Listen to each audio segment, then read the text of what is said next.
Good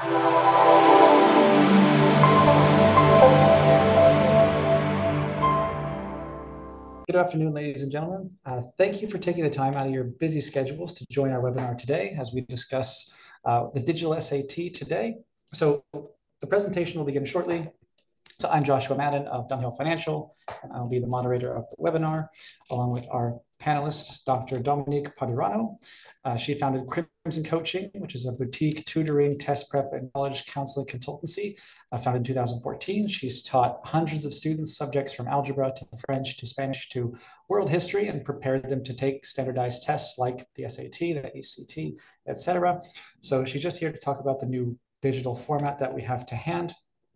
Before I get into that, I would just say, for compliance reasons, as we always do with these webinars, just as a disclaimer, the information presented is for educational purposes only and does not intend to make an offer or solicitation for the sale or purchase of any specific securities, investments, or investment strategies. Investments involve risk and, unless otherwise stated, are not guaranteed. So be sure to first consult with a qualified financial advisor and or tax professional before implementing any strategy discussed herein. That said, this is a bit of a different topic. We're talking more about the educational aspect. So with that, I'll turn it over to Dr. Padurano, and she'll tell us about the digital SAT. So take it away, Dominique. Great, thanks so much. Give me just one moment to share my screen. And there we go. So can you see it? Great. Okay.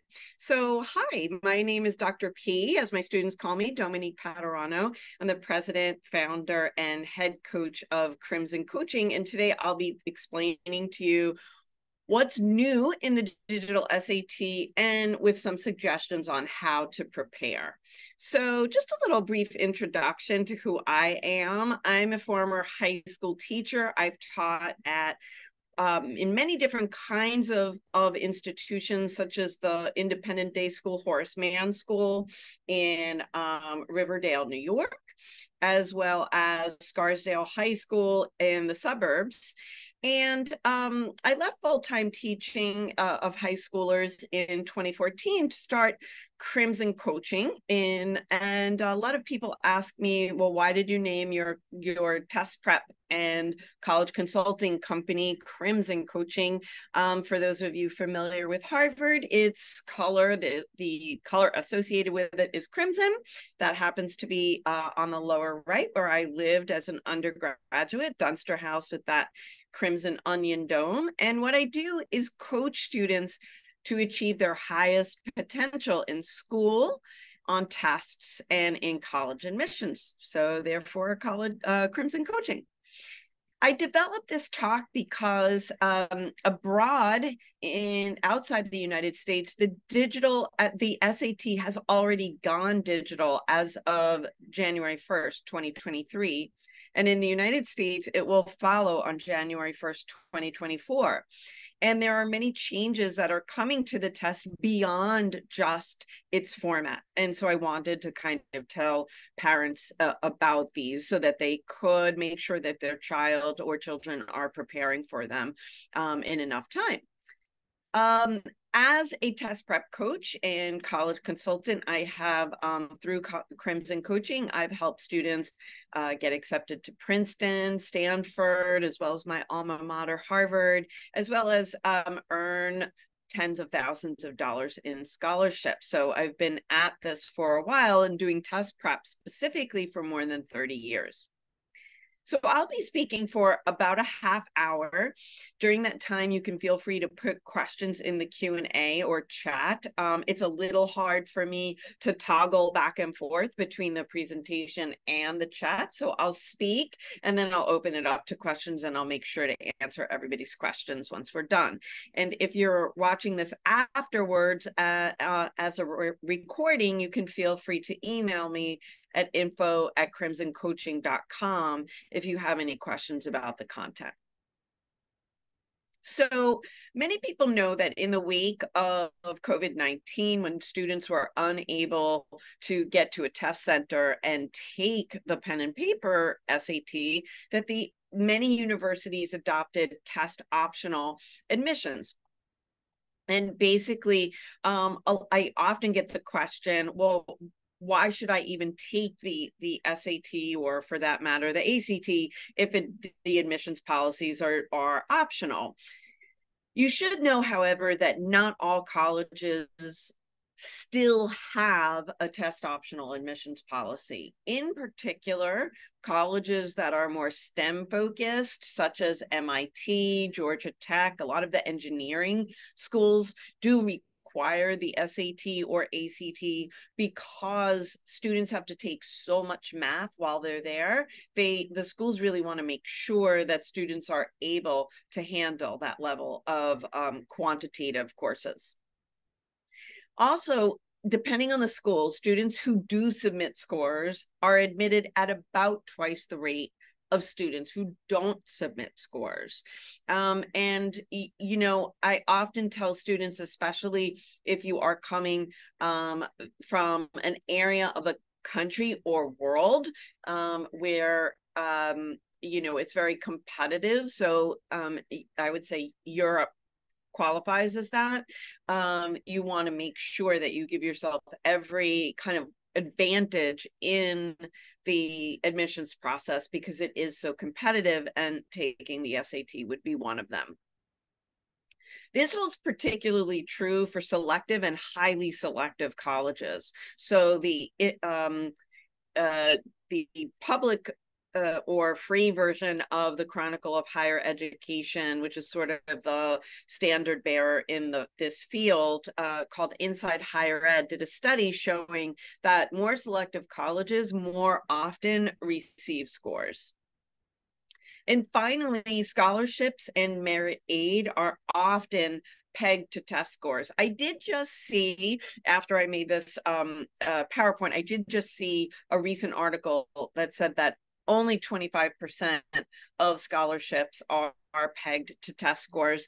But again, if you are a student who is literally banking on getting merit aid from a school, having the SAT score will definitely help you at least be in the pool of candidates that are considered for that. So let's just talk about what the format of the new SAT looks like. The old paper SAT was section 1 reading, section 2 writing and language, which was sort of grammar, section 3 math, no calculator, section 4 math with a calculator. Now there are just 2 sections, but each section has 2 modules. So the reading and writing is kind of mushed up all together in both of those sections, and then math comes second. Each reading writing module has 25 actual questions that the score is based on, as well as 2 pre-test questions that don't count for the score, but that the College Board that creates and administers the SAT is collecting statistics on to see if it's a statistically reliable question. And those questions must be answered in 32 minutes. Each math module contains 20 questions that the student score is based on, and 2 pre-test questions, and those questions must be answered in 35 minutes, so that total reading writing, you have 64 minutes to answer 54 questions, which is many fewer than before. And in math, you have 70 minutes to answer 44 questions, which again is many fewer than before. Reading, writing question types are very similar. There are multiple choice questions ranging from literature, the humanities, history, social sciences, and will include tables and graphs. For those of you who may be familiar with the ACT, which is the SAT's competitor, the ACT has its own separate science section. And so in order to have some sort of parity, the College Board slips in scientific reasoning skills into all of its sections, as well as the ability to read graphs and tables, which is sort of a more sciencey skill. Math questions will also be multiple choice, as well as student produced responses, which means there are no multiple choices, and that students have to sort of bubble in or click on what they believe the answer is. And those are generally from algebra, geometry, trigonometry, and arithmetic. And finally, there is a 10-minute break in between both sections. So that's what the new digital SAT looks like. The digital testing app called Blue Book has several tools in it that I actually really like and I think are superior to the pen and paper exam. If you want to say go back to a question, whether you've already chosen an answer or you haven't chosen an answer, you can just click that. And as let's say in a whole section, you click 5, 10, and 15, numbers 5, 10, and 15. When you get to the end of that section, all of the answers will be in all of the question numbers will be in tiny little boxes. The ones that you've done, I believe, are in like this beige color. The ones that you haven't done or that you've marked for review are in little red boxes. And once you click on that, the test will take you right back to that question. So I think it's easier for students to figure out which ones they haven't done. It's more likely that they'll forget that they've skipped a question on the pen and paper test, in my view. There's also a built-in timer, which is great because, as students will tell you, every testing center varies. Sometimes students can see a clock, sometimes they can't. I have a student who was afraid to look at the clock behind him because he was afraid that the proctor would think he was cheating. Now, right on the screen, there's a timer that students can hide if it freaks them out or gives them anxiety, but that will automatically pop up at 5 minutes, just so that the students know that the section's almost ending. There's also a built-in calculator. Students are still able to use their own approved calculator. And if you want to make sure whether your child's graphing calculator is acceptable, you can go on the College Board website and figure that out. However, if your child doesn't have a calculator and the graphing calculators are expensive, there is a built-in calculator that students can use. The reference sheet on the math section is the same exact reference sheet as on the pen and paper test. And finally, students can annotate. So there's a highlighter on the reading writing test. This, I will admit, is the only thing where I feel, as a person who has taken 2 of these exams, and I get that I'm a lot older than your child if they still have to take it, but I feel like annotating is much easier on a pen and paper exam. So it's just a little clunky, and I don't, especially for the math, they do get scratch paper on the math, but it's limited, and annotating, especially for math, I think is not so great. So the biggest changes that students will see from the paper SAT on the entire test is that it's much shorter. It's now a bit over 2 hours versus a bit over 3 hours before. Even still, they have more time to answer each question, and that's just because there are so many fewer questions on the digital exam. Interestingly, students, and probably not surprisingly, students will receive their scores in days rather than in weeks, because now it's kind of all done, obviously, digitally, the scoring. And as opposed to, the pen and paper exams where every, couple of years you'd hear a big story about test security. Now each student is receiving, and this is from the College Board website, a highly comparable but unique test form. So it will be practically impossible to share answers. And I'll talk about that on the next slide, how that happened. on each section, in reading, writing, a single question is associated with each passage. So there are much shorter passages. The reading section in the pen and paper test used to have 5 passages. Each one was about, I would say, anywhere from like 650 to 800 words. And then there would be 10 or 11 questions per passage. Now, if I only need to read a paragraph and there's 1 or 2 questions about that passage, that is much easier to answer especially for students who have attention difficulties.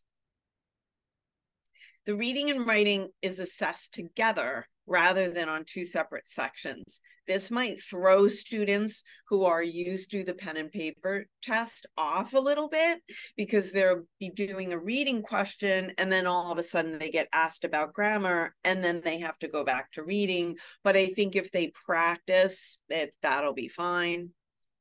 The big thing that students love on math is that now they're allowed to use a calculator on the entire section in math, which, you know, most students love. Also really important for, especially for kids who have attention difficulties, the length of the word problems has been reduced. So sort of the wordiness, students have to kind of sift through fewer words in order to get the gist of what the College Board is asking. So I mentioned on the last slide that each student gets a unique test form. And what this means is basically the algorithm that's governing the test is feeding each student slightly different questions on the second module in both sections. The College Board and generally the field calls this adaptive testing. And the College Board has reason that the reason they do this is because being adaptive means we can fairly and accurately measure the same things with a shorter test while preserving test reliability, which again, I mentioned there are so many fewer questions that it rings true to me because in module 1, students get the same questions, right? They're given easy, medium, and hard questions. But let's say student A gets all the hard questions wrong and half of the medium questions wrong. Their module 2 will be easier than student B, who got most of module 1 right. So student B will be given many more difficult questions than student A on module 2.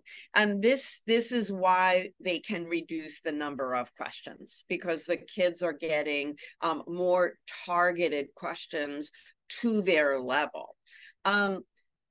This is important because students performing at higher levels may tend to get really nervous when they walk out of the test because they may feel, oh my gosh, I did so poorly on the second module. Well, there's a design to that. There's a reason for that. And that doesn't mean that they got a bad score or low score, because the difficulty of the module 2 questions are being taken into account by the algorithm in the scoring process as well. On the flip side of that, students who are generally low scorers should not have an inflated sense of confidence when they feel like the entire test was really easy, because even though they may have gotten more right than their student B friends, they could still get a much lower score because those questions were at a lower difficulty.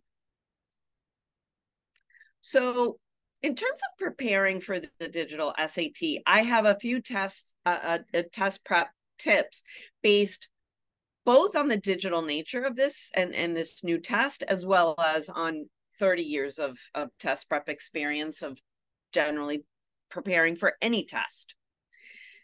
And for any test, you really want to time the start of when you start prepping, counting backwards from the first test that you'll take.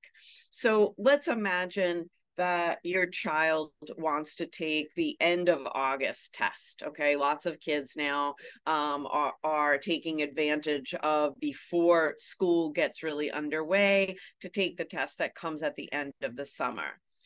Depending on how much they want their test score to go up, I generally recommend prepping between 8 and 10 weeks before. Okay, so right about now would be the time they should start prepping. And again, rough rule of thumb, if they're able to say devote on average 2 to 3 hours a week to prep, you know, they might be able, if they're working by themselves, to go up, say, 100 points on the SAT.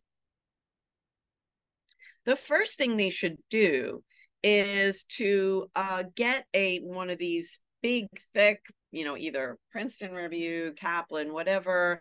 I personally use Princeton Review with my students. I think they're the easiest test prep books to follow, especially if you're working independently. I have no affiliation with Princeton Review whatsoever, other than the fact I taught for them almost 30 years ago. But you want to really be able to master the content, the actual math, the actual grammar, and so forth, without taking real tests. That's true on the pen and paper test or any test, but that's especially true for the digital SAT, because there are very few actual digital SATs published. There are only 4 actual adaptive tests, meaning online tests, that the College Board has put out. There's another 4 that are called linear or non-adaptive tests that are pen and paper, but many of those questions are shared actually between, so test 1 in both versions has similar questions. So really you could say a student really only has 4 tries to take tests with questions that they haven't seen before. You also want to try to develop some test taking strategies without taking actual tests. So again, if you get a book like Princeton Review, try, for example, plugging in the answers or plugging in your own numbers on fake questions. Get good at that strategy so that you have as much content and as many strategies under your belt before you go to the actual tests as possible, so that you're not sort of like wasting the actual tests. I recommend starting with the non-adaptive practice tests, especially if, say, you know, maybe you're a little nervous, but just remember that if you take the non-adaptive practice test 1, you should probably go to digital test 2, because a lot of those first questions will be repeated.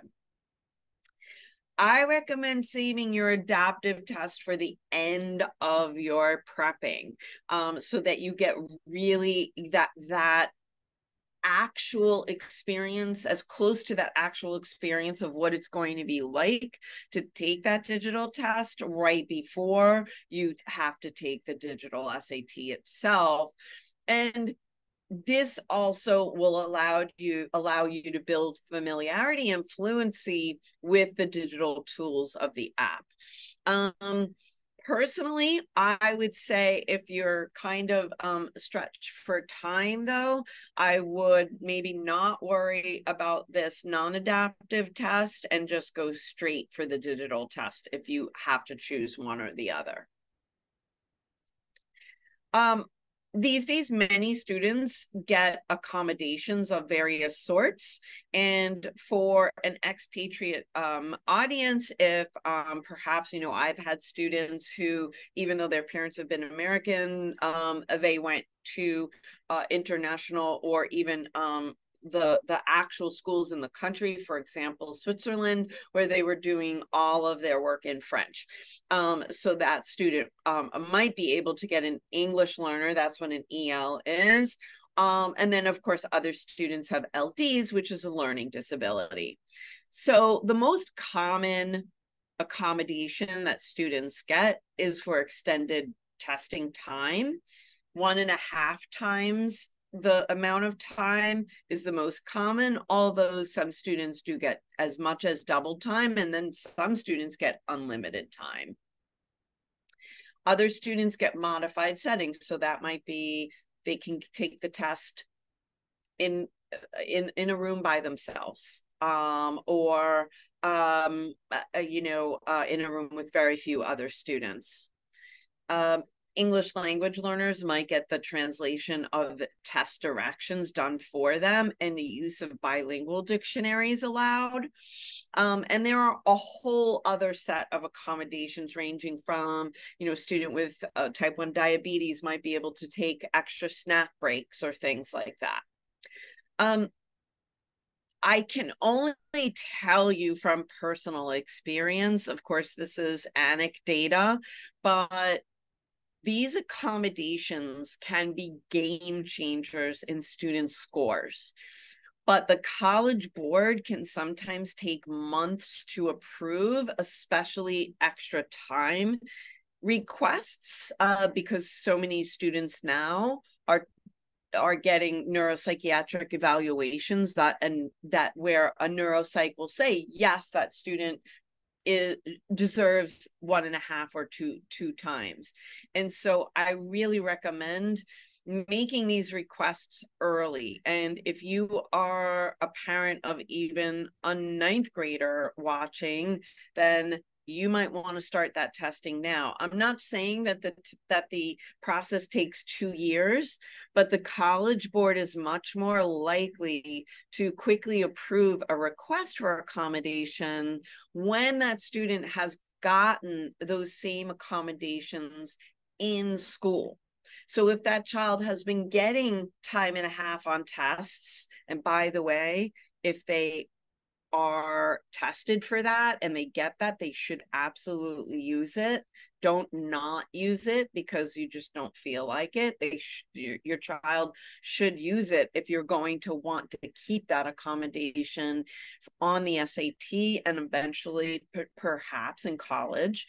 The kids who are already using it in school are much more likely to get their request approved quickly by the College Board than a student who all of a sudden at the end of 11th grade says, I need 1.5 time or two times the amount of time.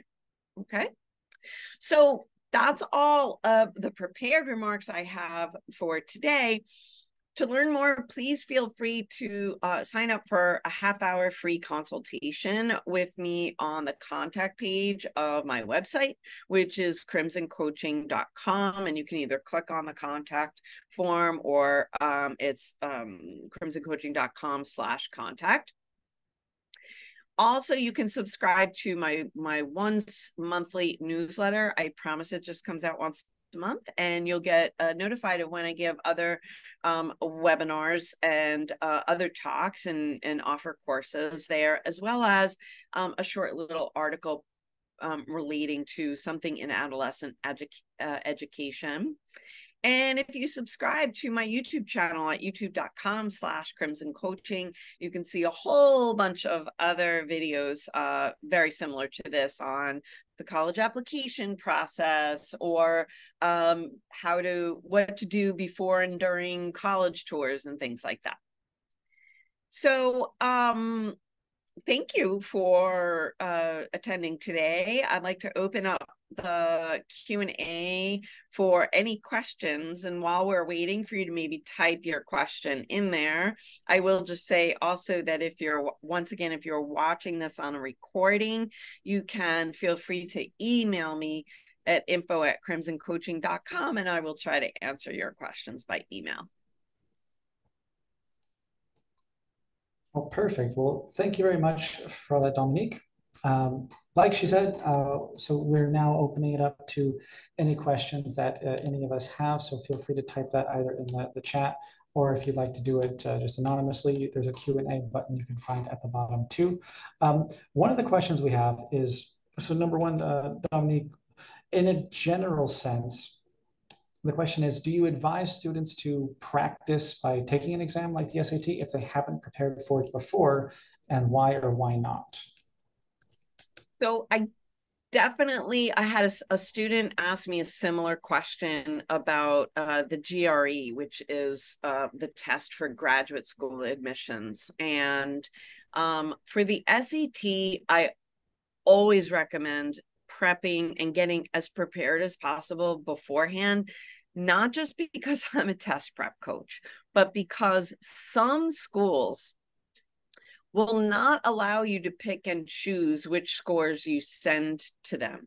Some universities want to see every single instance of when you took that test. So that means if you go in cold just to see how you would do and get a really low score, some universities will count that in the admissions process. And so, don't make it easy for them to reject you. Only go in and show your best footing. And if you want a diagnostic of where you're starting, that's fine. Just take a practice test at home. And if you don't want to use up one of the digital practice tests, then use one of the old school paper tests. They're close enough that you'll get an idea of whether you're scoring in the 900 range or the 1200 range. Perfect. Okay, thank you for that. Another question we had from the audience says, thank you so much for this webinar. What is the best way for students to prepare for the PSAT, which they understand will be digital this fall?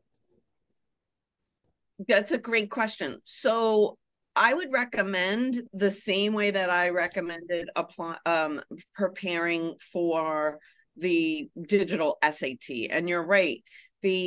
Even though in the United States right now, the SAT itself is still being offered in pen and paper until the end of the year, the PSAT, which is most often offered in the beginning of students' 11th grade, is being offered digitally. And that's because many students will go on and take the actual SAT at the end of the junior year. They'll be in 2024 by that time, and that will be digital. So they want the high school class of 2025 to have some sort of parity between the PSAT and the SAT. So basically, I would recommend the same exact steps for the digital SAT as for the digital PSAT. Perfect. Cool. So another question we have here is there any advantage to preparing to take the paper SAT this summer or fall, maybe, for example, while in the US on holiday, and the digital SAT, either back at home or somewhere else next year? I personally would recommend that students try to take one or the other. And if you do happen to be going to the States during a holiday period and they can take the pen and paper exam that it's offered end of August, beginning of October, beginning of November, beginning December. If you'll be there then I do recommend preparing for the pen and paper exam, as long as they've already had Algebra 2, because that's basically what any student needs for any SAT, right? You don't want to automatically enroll them to take a test where they haven't had half of the math section, right? But many students who have been sort of accelerated in math have done Algebra 2 in the 10th grade. They're ready for it. Unfortunately, if your child's in the 11th grade and hasn't taken Algebra 2 yet, then I wouldn't push them to take it. And the only reason I recommend the pen and paper over the digital at this point is because there's so many more practice materials for the old test. Also, there's been some reports, depending on where you live, of Wi-Fi, which obviously, you know, you need digital access to take the digital SAT. And if there's Wi-Fi interruption, students' tests get interrupted. And I think that there's just a little bit too many kinks the first year.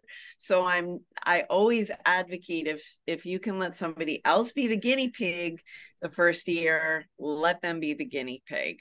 I don't want to scare though other people who are on the call who say, well, my student has to take the digital SAT. If they have to, they have to, that's fine. But you just want to be really mindful of not using up the actual tests in the prep period before the student is actually ready to take them.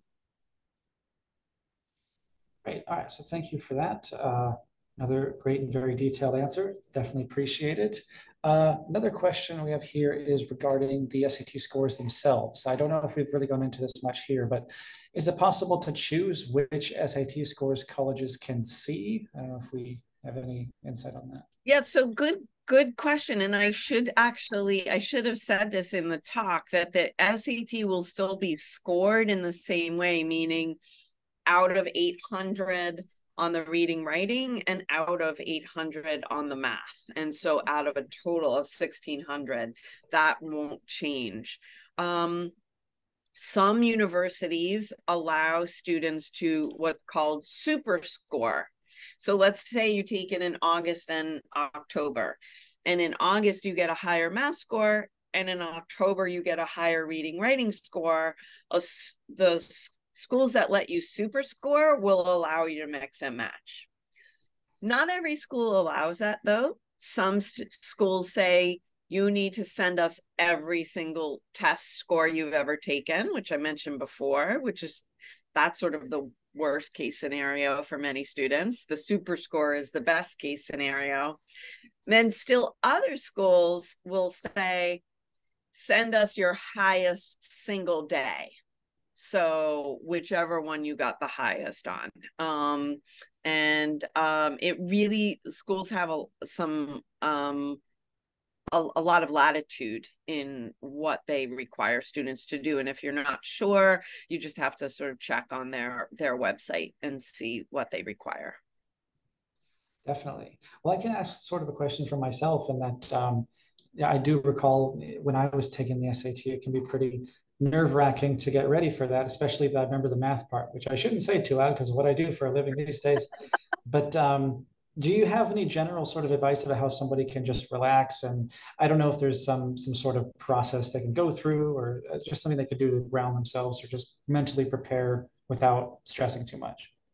Yeah, that's a great question as well. I once worked with a student who went into literal panic attacks while taking the SAT. I mean, she would, start to sweat, see spots in front of her eyes. She was kind of the worst case scenario. But she wound up going to University of Chicago. So she wound up doing great.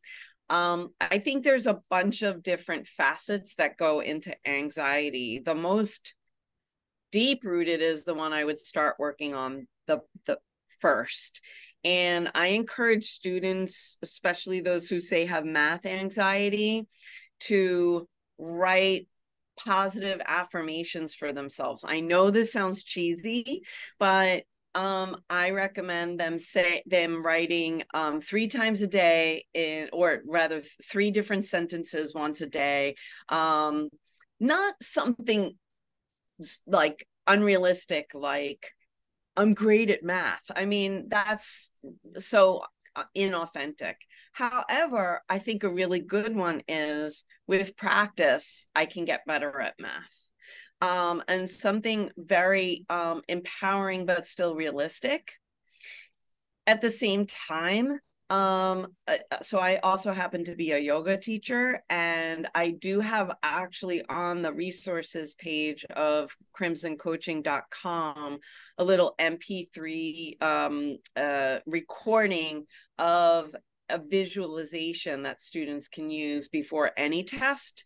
So I recommend that.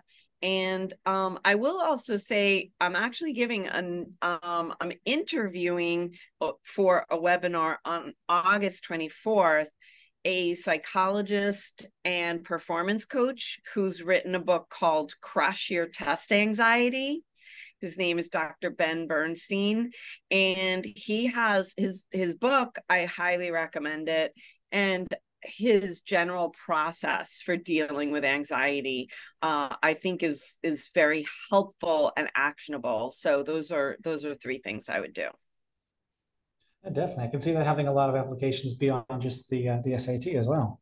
Absolutely. And, you know, for students who do sort of suffer from test anxiety, it does bleed into other aspects of their life. And if they can get kind of a hold on this before they go to college, I think the quality of their life will be so much better. I wasn't so much anxious taking tests because as a student, I was lucky. I always did well on them. But I do think I was sort of just an anxious kid in general. And, you know what, I didn't discover yoga till my mid-20s, and I often say, like, had I discovered yoga in my teens, I might have had sort of a happier college experience. So I recommend just trying that. And, you know, you can divorce it from any kind of, you know, some people worry, oh, there's spiritual significance in Hinduism. Really, it's all about breathing. That's really is the main thing. Yeah. Okay. So is there any other sort of general advice that we haven't touched on, or anything else that you think is worth mentioning that you didn't get in there before we just wrap things up for today? No, that's really it. I mean, again, if anybody has any questions relative to their own child, I'm happy to meet with them for a half hour. Again, you can go to the contact page of my website, crimsoncoaching.com, to sign up. But thank you so much for allowing me to share this info. Yeah, it's definitely our pleasure, Dominique. Thank you for taking the time. We did get one final comment in the Q&A about getting a free replay when it's ready. This will be uploaded to the YouTube channel, so definitely look out for that. Please do check out Dr. Dominique Padurano's material. She's a wonderful lady, very much most talented in the test prep area, as well as yoga and all things related to coaching, I'm sure. The only thing left for me to say is that that concludes our webinar, ladies and gentlemen. So thank you very much for attending. If you have any questions or would like to get in touch, feel free to contact us via email or via the channels that Dominique mentioned. And we'll be putting this up on the YouTube channel, like I mentioned. If you wish to review it further, the only thing left from there to say is hope you're having a great 4th of July. And yeah, thank you for coming. Thank you. Bye. All the best. See you. Bye-bye.